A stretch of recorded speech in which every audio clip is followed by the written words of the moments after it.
Hello my dear বলো। আজকে ভিডিওতে আমরা দেখে নেবো একটা নর্টন থিওরামের প্রিভিয়াস ইয়ার কোয়েশ্চেন। এটা হচ্ছে নর্টন থিওরামের একটা প্রিভিয়াস ইয়ার কোয়েশ্চেন। চলো দেখে নিই এটা কিভাবে সলভ করতে হবে।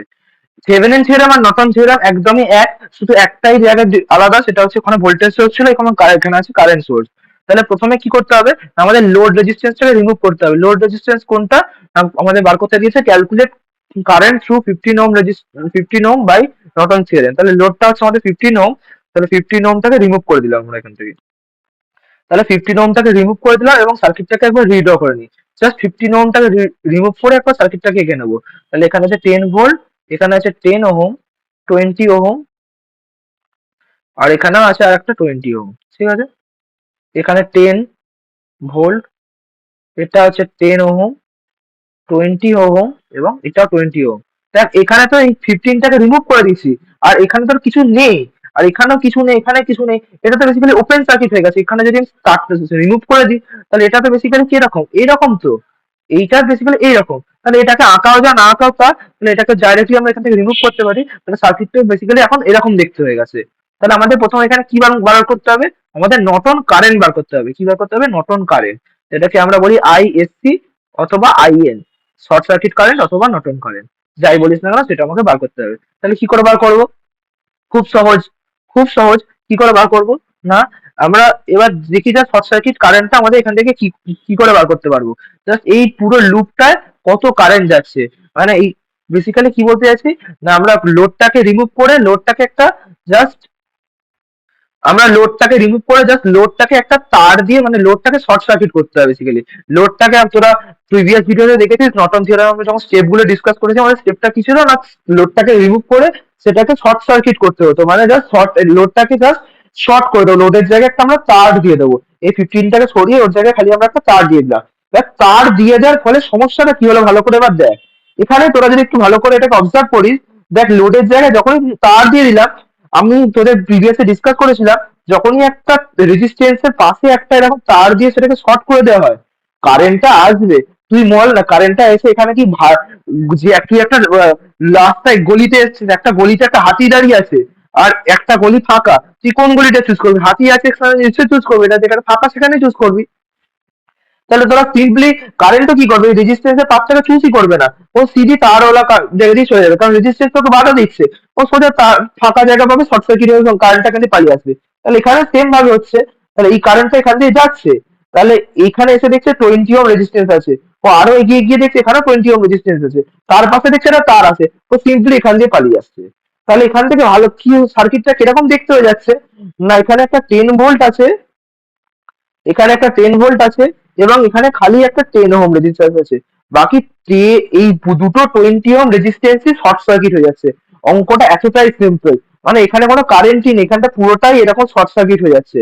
মানে তোরা এরকম ভাবে আঁকতে পারছিস, তাতে কোনো সমস্যা নেই, জাস্ট আমরা আঁক লাগাই হবে।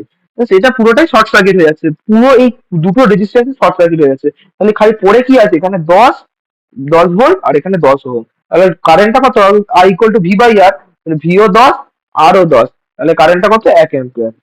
As simple as that. আশা করছি বুঝতে পেরেছিস। এবার দেখি আমরা নর্টন রেজিস্ট্যান্স কি করে বার করতে হবে। Norton resistance same as Thevenin resistance, just আমরা লোডটা ভোল্টেজ ইন্ডিপেন্ডেন্ট সোর্স যা আছে সেগুলোকে আমাদের রিমুভ করতে হবে। এবার কিভাবে রিমুভ করব, আমরা জানি যে যেগুলো ভোল্টেজ সোর্স থাকে সেগুলোকে শর্ট সার্কিট করতে হয়, কারেন্ট সোর্সকে ওপেন সার্কিট করতে হয়। আমরা প্রিভিয়াস ভিডিওতেও দেখে এসেছি। জাস্ট এখানে ভোল্টেজ সোর্স আছে, এটাকে আমরা কি করব না, শর্ট সার্কিট করবো, মানে ভোল্টেজ সোর্সটাকে এরকম তার দিয়ে জুড়ে দেবো। তাহলে আমাদের সার্কিটটা কিরকম দেখতে হয়ে যাবে, না এখানে একটা 10 ভোল্ট আছে। মনে রাখতে হবে আমার এটার সাথে কিন্তু সম্পর্ক নেই, আমার সম্পর্ক হচ্ছে এইটার সাথে। ওকে, তাহলে এখানে কি আছে, একটা এরকম তার দিয়ে জুড়ে দিয়েছি খালি, এখানে আছে একটা রেজিস্ট্যান্স আছে, এবং এখানেও একটা রেজিস্ট্যান্স আছে। এখানে তার দিয়ে জোড়া আছে, তার দিয়ে জোড়া তো আমার কোনো মতলব নেই বেসিক্যালি, মানে এখানে আছে 20 ওহম, এখানেও আছে 20 ওহম, আর এখানে আছে 10 ওহম।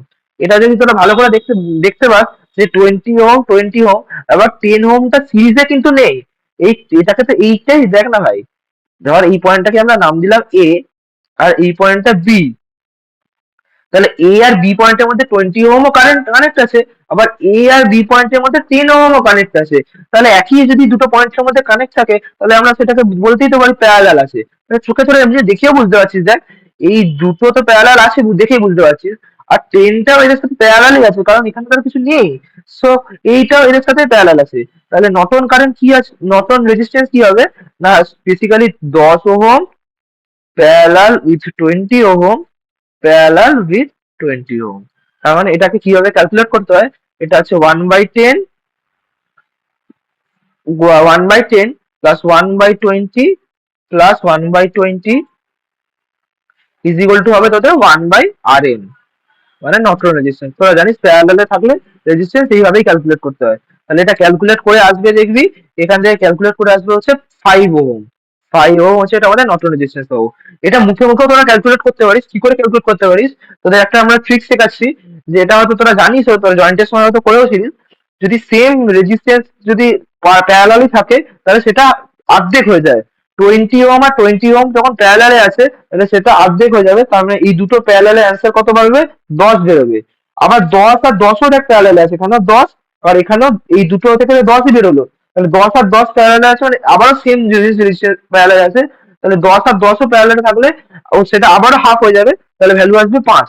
তাহলে ভ্যালু একই, ক্যালকুলেট এটাকে ক্যালকুলেট করলে 5ই আসবে। আমরা মুখে মুখেও করতে পারি, এটা অ্যান্সার আসবে 5 নর্টন রেজিস্ট্যান্সটা। তাহলে এবার তো সিম্পল, আমরা নর্টন কারেন্ট পেয়ে গেছি, নর্টন রেজিস্ট্যান্স পেয়ে গেছি। তাহলে আমরা এখানে নর্টন ইকুইভ্যালেন্ট সার্কিটটা ড্র করে ফেলি।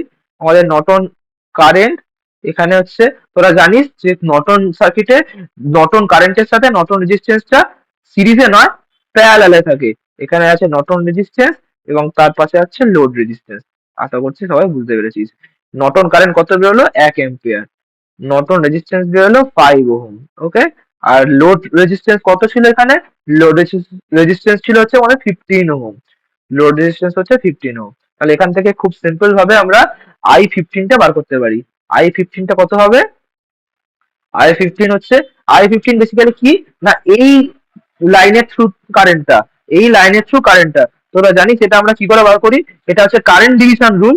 কারেন্ট ডিভিশন রুল হচ্ছে টোটাল কারেন্টটা ইনটু, আমরা বলেছিলাম কারেন্ট ডিভিশন রুল হচ্ছে টোটাল কারেন্ট, যেটা হবে টোটাল কারেন্ট, এটা হচ্ছে টোটাল কারেন্ট ইনটু অন্য ব্রাঞ্চের রেজিস্ট্যান্স। অন্য ব্রাঞ্চের রেজিস্ট্যান্স হচ্ছে 5, মানে যে ব্রাঞ্চে বার করবি না সেটা হচ্ছে 5। এই ব্রাঞ্চের অন্য ব্রাঞ্চের রেজিস্ট্যান্স 5 বাই টোটাল রেজিস্ট্যান্স, মানে হচ্ছে 5 + 15, মানে তলায় হচ্ছে 20।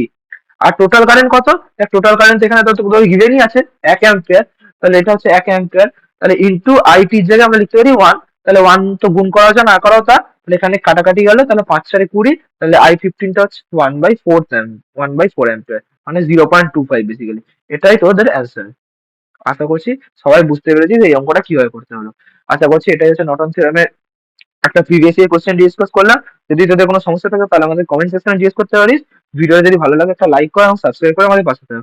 ওকে চল, মিলতে হবে अगले क्लास में। बाय।